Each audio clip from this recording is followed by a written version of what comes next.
ம் ஆ பிங்கூஸ் வேர்ல்டு. கோடை காலமும் ஆரம்பிச்சிருச்சு.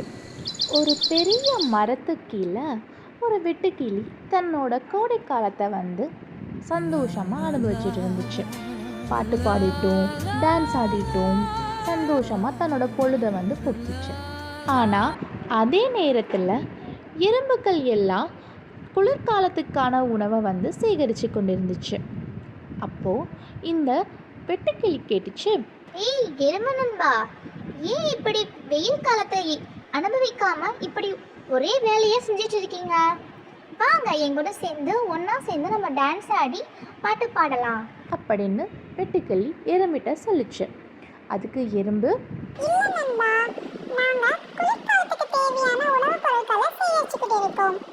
நீயும் இப்படி வெட்டியா உட்கார்ந்து பாட்டு பாடி நேரத்தை செலவழிக்காம நீயும் போய் உனக்கான உணவை சேகரிச்சு வை அப்படின்னு எறும்பு சொல்லிச்சு. ஆனால் வெட்டுக்கிளி, அட போங்கடா, நான் என்னோட வாழ்க்கையை வாழ்ந்துட்டு இருக்கேன், என்ன தேவையில்லாம நீ டிஸ்டர்ப் பண்ணாத, நீ போய் ஒரு வேலையை பாரு அப்படின்னு மனசுக்குள்ளேயே சிரிச்சுக்கிட்டு ரெண்டு பாட்டு பாடிட்டும் சந்தோஷமாக ஆடிக்கிட்டும் தன்னோட பொழுதை போக்கிச்சு. நாட்கள் கடந்தன. ஆனால் இந்த வெட்டுக்கிளி எந்த ஒரு உணவையுமே சேர்த்து வைக்கலை. குளிர்காலம் ஆரம்பிச்சுது. அந்த இடமே பனியால் சூழப்பட்டுச்சு. வெட்டுக்கிளியும் ஏதாச்சும் உணவு கிடைக்குமா அப்படின்னு தன்னால் முடிஞ்ச வரைக்கும் எல்லா இடத்துலையும் போய் தேடி தேடி பார்த்துச்சு. ஆனால் எல்லா பயிர் பூ எல்லாமே உறைஞ்சி போய் நிலைமையில இருந்துச்சு. இந்த வெட்டுக்கிளிக்கு ரொம்ப குளிர் தாங்க முடியல. பசி வேறு அதுக்கு ரொம்ப ஒரு பக்கம். என்ன பண்ணுறதுன்னு தெரியாமல் தவிச்சிட்டு இருந்துச்சு.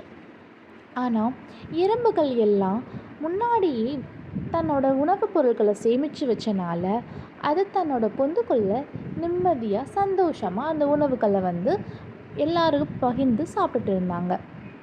இந்த வெட்டுக்கிளி அந்த எறும்புகள்கிட்ட போய் கெஞ்ச ஆரம்பிச்சது.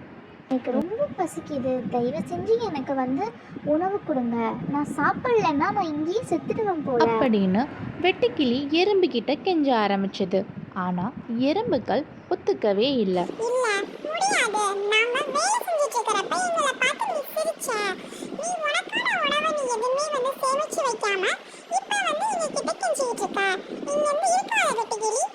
அப்படின்னு எறும்பு ரொம்ப கோவமாக சொல்லிச்சு. அப்போது எறும்பு ராஜா வெளியே வந்தார். வெட்டுக்கிளியோட நிலைமையை பார்த்து அவர் ரொம்பவே பரிதாபப்பட்டார். வெட்டுக்கிளியை தன்னோட வீட்டுக்குள்ளே அழைச்சிட்டு வந்துட்டு வெட்டுக்கிளிக்கு போதுமான அளவு உணவு கொடுத்துட்டு எறும்பு ராஜா சொன்னார், இங்கே பாரு வெட்டுக்கிளி நண்பா, நான் உனக்கு இந்த முறை உதவி பண்றேன். ஆனா நீ அடுத்த கோடை காலத்துல இருந்து உனக்கான உணவை நீ தான் சேமிச்சு வைக்கணும் அப்படின்னு எறும்பு ராஜா வெட்டுக்கிளி கிட்ட சொன்னார்.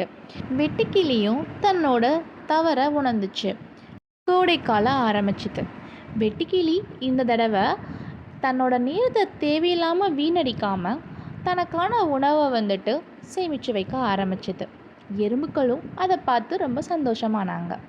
இந்த கதையிலேருந்து நம்ம என்ன தெரிஞ்சுக்கிறோன்னா, நம்ம நேரத்தை தேவையில்லாமல் செலவழிக்கக்கூடாது.